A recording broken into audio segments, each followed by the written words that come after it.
एक तो आपके यहाँ प्रॉब्लम यह है कि आपका फेडरल इलेक्शन कमीशन पावरफुल नहीं है, आपके यहाँ स्टेट कमीशन पावरफुल है, स्टेट 50 है, वहां पहुंचना होगा। दूसरा यह है कि जो हम लोग कर रहे हैं वो हम लोग पूरी पावर होते हुए कर रहे हैं, तो इसलिए हम तुरंत कर लेते हैं और हम गवर्नमेंट से अलग हैं।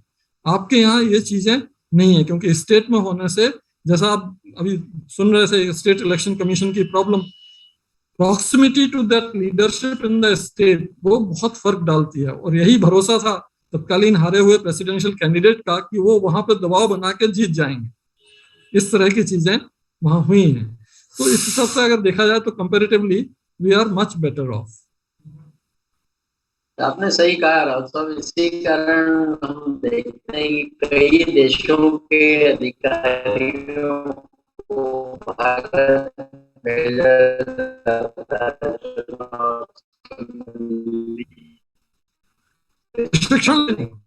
इलेक्टोरल में। शिवानंद जी, कई पार्टिसिपेंट्स भी रावत साहब से रूबरू होकर कुछ जानना चाहते हैं, आप पिछले बार उनको ले सकते हैं। बिल्कुल सर, हमारे बीच में सुभाष अग्रवाल जी भी हैं जो फेमस आरटीआई एक्टिविस्ट हैं। अग्रवाल साहब, स्वागत है आपका। आप भी क्या इस विषय पर कुछ अपने विचार रखना चाहेंगे? रावत साहब ने जिस पॉलिटिकल पार्टीज को आरटीआई एक्ट में लाने वाली याचिका का जिक्र किया, उसमें एडीआर के साथ मैं भी पार्टी हूँ। और मेरे को एक बात समझ में नहीं आई, जिन पॉलिटिकल पार्टीज ने खुद आरटीआई एक्ट पास किया पार्लियामेंट में, उन्होंने उस वर्डिक्ट पे अमल क्यों नहीं किया?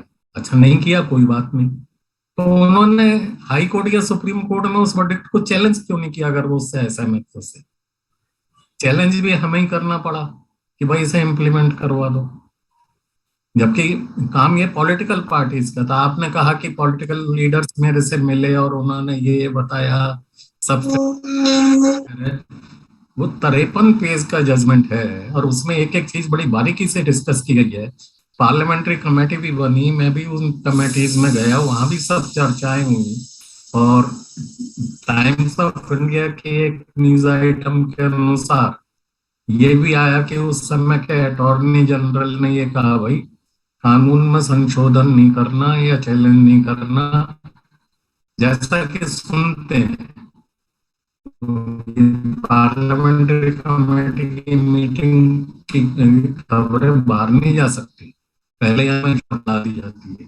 तो टाइम्स ऑफ इंडिया की रिपोर्टिंग के अनुसार उस समय ना इसे चैलेंज करना, ना कानून इसके विरोध में पास करना, नहीं तो दोनों जगह आप हार जाओगे। ये सुनी सुनाई बात है, कितना सच है कितना झूठ ये तो मेरे को नहीं पता, पर ये बात निश्चित है कि पॉलिटिकल पार्टीज ने सीआईसी वर्डिक्ट को चैलेंज नहीं किया। जो भी पार्टी सीआईसी वर्डिक्ट से सहमत नहीं हो, उसे चैलेंज करना चाहिए। तो पॉलिटिकल पार्टीज के लीडर्स आप लोगों से मिले, तो ये कोई रास्ता नहीं था। आपने बिल्कुल सही कहा, और जो धारणा आपकी है उससे मैं सहमत हूं, मैं भी उसका वोटर हूं। लेकिन मैं एक चीज और बताऊं आपको कि पॉलिटिकल प्रोसेस जो है वो इतना कॉम्प्लिकेटेड है, इतनी चीजें उसमें कॉम्प्लेक्स हैं कि उन सब चीजों को बाहर उजागर नहीं किया जा सकता, क्योंकि उससे देश की सुरक्षा, देश का ढांचा सब कुछ जुड़ा हुआ है। और इसीलिए कई बार पॉलिटिकल पार्टीज जो हैं बहुत मेच्योर होते हुए भी वो अपनी गर्दन ऊपर नहीं उठाते। जैसे मैं आपको एक उदाहरण दूंगा डोनेशंस का। एक बार ऐसा डोनेशन दोनों इंपॉर्टेंट नेशनल पार्टीज को दे दिया गया जिससे वो डी रजिस्टर, डी रिकॉग्नाइज हो सकती थी। आपको ज्यादा जानकारी होगी। टोटल एनार्की हमारे देश में हो सकती थी, क्योंकि उसमें कोई भी छोटी मोटी पार्टी, क्षेत्रीय पार्टी इस हालत में नहीं थी, इस हैसियत में नहीं थी कि वो देश की बागडोर संभाल सकें। ऐसा वैक्यूम क्रिएट हो जाता तो एनार्की की स्थिति हो जाती। उसको भी क्या हुआ क्या नहीं हुआ, बिल्कुल उसी तरह से कि आरटीआई कमीशन का जो फैसला है उस पर क्या हुआ क्या नहीं हुआ सब छुपा हुआ है। सुप्रीम कोर्ट में भी पेंडिंग है, लेकिन उस पर भी फैसला नहीं हुआ। यही चीज है, पॉलिटिकल प्रोसेस की कॉम्प्लेक्सिटी को देखते हुए ऐसे कुछ एरियाज हैं जहां लोग चुप रहना ही मुफीद मानते हैं।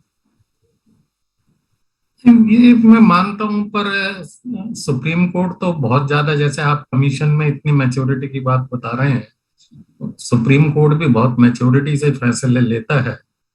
अगर पॉलिटिकल पार्टीज अगर चैलेंज कर देती हैं सीआईसी वर्डिक्ट को तो एक सही प्रोसेस होता, और वहां पे भी मैच्योरिटी के साथ ही पेश होते। अगर वो इतनी मैच्योर्ड है पॉलिटिकल पार्टी, उनकी मैच्योरिटी तो आज सबके सामने कि क्या क्या हो रहा है इस देश में। पर मेरे ख्याल से सही रास्ता ये था कि उन्हें चैलेंज करना चाहिए। नहीं, वो आपका विचार है, लेकिन पॉलिटिकल पार्टीज का विचार उसमें भिन्न है कि हमें नहीं करना है। जैसे फ्रीबीज का मामला ले लें, फ्रीबीज पे पॉलिटिकल पार्टीज कुछ करना नहीं चाहती हैं, सिर्फ चाहती हैं कि कोर्ट कुछ कर दे। तो कई कारण होते हैं उनके हाँ, नजर ये में। बात आपकी सही है। फ्रीबीज का जो मामला है इसमें अगर सेंट्रल गवर्नमेंट डायरेक्टली इंटरवीन करे तो वो तो मतलब पॉलिटिकल, रूलिंग पार्टी के खिलाफ जाएगा। इसलिए ये बड़ा अच्छा है कि ये मैटर सुप्रीम कोर्ट में गया और सुप्रीम कोर्ट फैसला करे। ऐसी बातों से मैं बिल्कुल सहमत हूँ। धन्यवाद जी, नमस्कार। धन्यवाद अग्रवाल सर। और आपने बात की है